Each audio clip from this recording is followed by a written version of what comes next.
আজ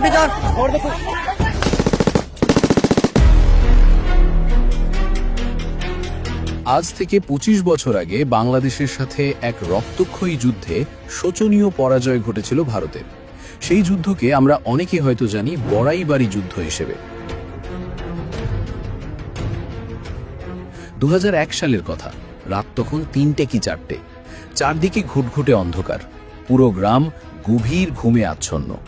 ঠিক সেই মুহূর্তে আন্তর্জাতিক সীমানা ও কাঁটাতারের বেড়া পেরিয়ে চুপি চুপি ঢুকে পড়ল শত শত ভিনদেশি সশস্ত্র সৈন্য।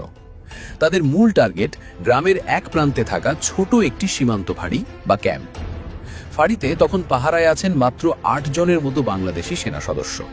অন্যদিকে রাতের অন্ধকারে হানা দেওয়া আক্রমণকারীদের সংখ্যা ৩০০-এরও বেশি। ভারী অস্ত্রশস্ত্র নিয়ে তারা অত্যন্ত সন্তর্পণে ৩ দিক থেকে ঘিরে ফেলেছে ফাঁড়িটা। কি মনে হয় আপনার, কি ঘটতে যাচ্ছে এরপর?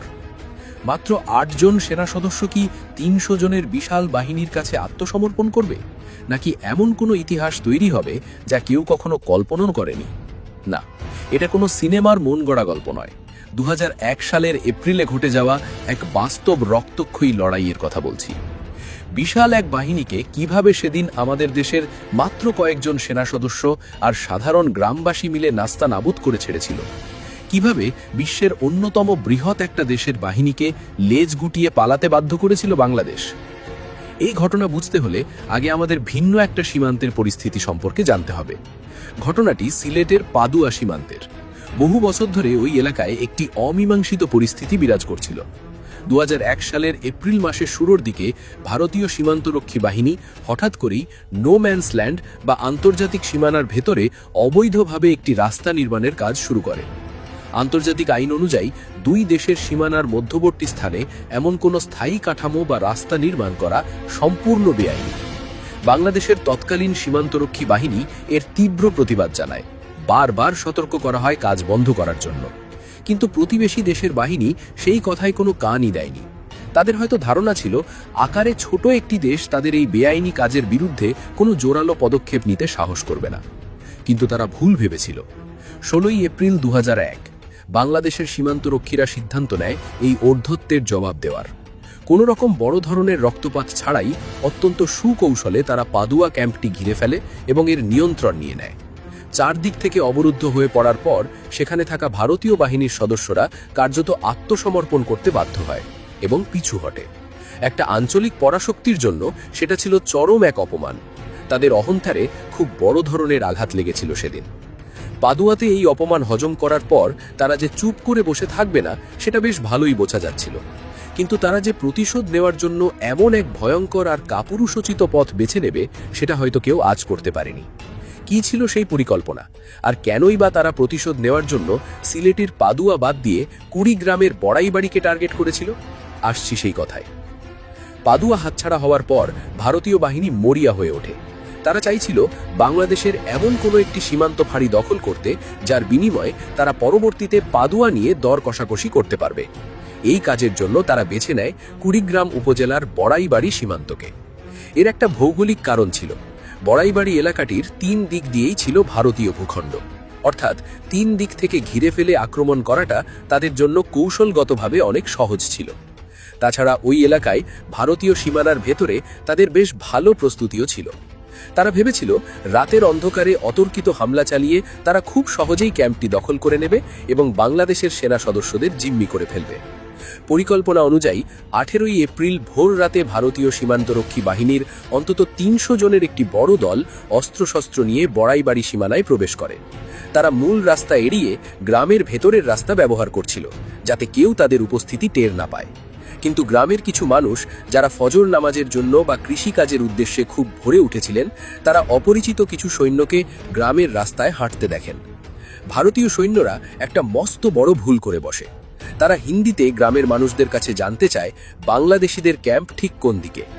এই হিন্দি ভাষা শুনেই গ্রামের মানুষের বুঝতে আর বাকি থাকে না যে এরা আমাদের দেশের কেউ নয়, এরা ভারতের অনুপ্রবেশকারী শত্রু। মুহূর্তের মধ্যেই বিপদের আঁচ করতে পারে গ্রামবাসী। কালক্ষেপণ না করে গ্রামের এক তরুণ দৌড়ে গিয়ে বিডিআর ক্যাম্পে খবর পৌঁছে দেয়। এই আগাম খবরটি সেদিন পুরো যুদ্ধের মোড় ঘুরিয়ে দিয়েছিল। ক্যাম্পে তখন ডিউটিতে ছিলেন মাত্র ৮ জন সৈন্য। হাবিলদার নজরুল ইসলামের নেতৃত্বে সেই ছোট দলটি বুঝতে পারে এক বিশাল বাহিনী তাদের দিকে ধেয়ে আসছে। সময় খুব কম, তারা কোনো রকম ভয় না পেয়ে অত্যন্ত দ্রুততার সাথে পাল্টা প্রতিরোধ গড়ার সিদ্ধান্ত নেয়। মাত্র ৮ জন সেনা সদস্য আর গ্রামের কিছু সাধারণ মানুষ মিলে ৩০০ জনের সুসজ্জিত ভারতীয় বাহিনীকে কিভাবে কোণঠাসা করে ফেলল। ক্যাম্পের চারপাশের বাংকারগুলোতে গিয়ে পজিশন নেন ওই ১১ জন বাংলাদেশি সৈন্য। তাদের হাতে থাকা মেশিন গানগুলো তাক করা হয় সামনের খোলা জায়গার দিকে। তারা সাথে সাথে গুলি ছোড়েননি, তারা অপেক্ষা করছিলেন শত্রুদের একদম কাছাকাছি আসার জন্য। ভোর প্রায় ৫টার দিকে যখন আক্রমণকারীরা ক্যাম্পের খুব কাছে চলে আসে এবং মনে করতে থাকে যে তারা সফলভাবে সবাইকে চমকে দিতে পেরেছে, ঠিক তখনই ঘটে আসল ঘটনা। চারদিকের বাংকার থেকে একযোগে গর্জে ওঠে বাংলাদেশ সীমান্তরক্ষী বাহিনীর মেশিনগান। আচমকা এই ব্রাশ ফায়ারের জন্য একেবারেই প্রস্তুত ছিল না ভারতীয় বাহিনী। তারা ভেবেছিল ঘুমন্ত একটি ক্যাম্প দখল করবে, উল্টো তাদের দিকেই বৃষ্টির মতো গুলি ধেয়ে আসতে শুরু করে। মুহূর্তের মধ্যেই তাদের সামনের সারির বেশ কয়েকজন লুটিয়ে পড়ে। শুরু হয়ে যায় তীব্র গোলাগুলি। চারদিক থেকে আসা গুলির শব্দে ততক্ষণে পুরো বড়াইবাড়ি গ্রাম জেগে উঠেছে। যার ঘরে যা কিছু ছিল, পুরনো বন্দুক, দা, লাঠি, তাই নিয়ে গ্রামের মানুষ বেরিয়ে পড়ে। তারা সৈন্যদের সাথে কাঁধে কাঁধ মিলিয়ে প্রতিরোধ গড়ে তোলে। গ্রামের মানুষজন পেছন থেকে আক্রমণকারীদের ঘিরে ফেলার চেষ্টা করে। এতে করে অনুপ্রবেশকারী বাহিনী দুই দিক থেকে কোণঠাসা হয়ে পড়ে। সকাল গড়িয়ে তখন বেলা বাড়ছে। টানা কয়েক ঘন্টা ধরে চলছে এই খণ্ডযুদ্ধ। ঢাকায় সদর দপ্তরে খবর পৌঁছানোর পর জামালপুর এবং ময়মনসিংহ থেকে অতিরিক্ত ফোর্স বা ব্যাকআপ পাঠানোর সিদ্ধান্ত নেওয়া হয়। কিন্তু রাস্তা আর দূরত্বের কারণে সেই সাহায্য পৌঁছাতে বেশ কয়েক ঘন্টা সময় লাগবে। অর্থাৎ সকাল ১০টা বা ১১টা পর্যন্ত ওই ৮ জন বাংলাদেশি সৈন্য আর গ্রামবাসীকে এই লড়াইটা চালিয়ে যেতে হয়েছিল। এক পর্যায়ে আশেপাশের আরও কিছু ক্যাম্প থেকে সৈন্য এসে এই যুদ্ধে যোগ দেয়। তাদের এই নাছড়বান্ধা মনোভাবের কাছে হার মানতে শুরু করে আক্রমণকারীরা। যখন ভারতীয় বাহিনী বুঝতে পারে যে এই ক্যাম্প দখল করা তো দূরের কথা, এখান থেকে জীবিত ফিরে যাওয়াই কঠিন হয়ে দাঁড়িয়েছে, তখন তারা পিছু হটার সিদ্ধান্ত নেয়। আক্রমণকারী বাহিনী যে রাস্তা দিয়ে এসেছিল সেই রাস্তা দিয়েই আবার উল্টো দিকে পালাতে শুরু করে। কিন্তু পালানোর সময় তারা চরম হতাশা আর ক্ষোভ থেকে গ্রামে আগুন লাগিয়ে দেয়। কোটি টাকার সম্পদ নষ্ট হয় সাধারণ মানুষের। তবে তারা নিজেদের রক্ষা করতে পারেনি। পালানোর সময় তারা নিজেদের নিহত সহকর্মীদের লাশগুলোকেও সাথে নিয়ে যেতে পারেনি। যুদ্ধের ময়দানে ১৬ থেকে ১৮ জন ভারতীয় সৈন্যের মৃতদেহ পড়ে থাকে। তবে এই প্রতিরোধ গড়তে গিয়ে বাংলাদেশকেও মূল্য চোকাতে হয়েছিল। অসামন সাহসিকতার সাথে লড়াই করে সেদিন শহীদ হয়েছিলেন ২ জন সেনা সদস্য। তারা শেষ রক্তবিন্দু দিয়ে দেশের সীমানা রক্ষা করে গেছেন। বেশ কয়েকজন গ্রামবাসীও এই যুদ্ধে আহত হন।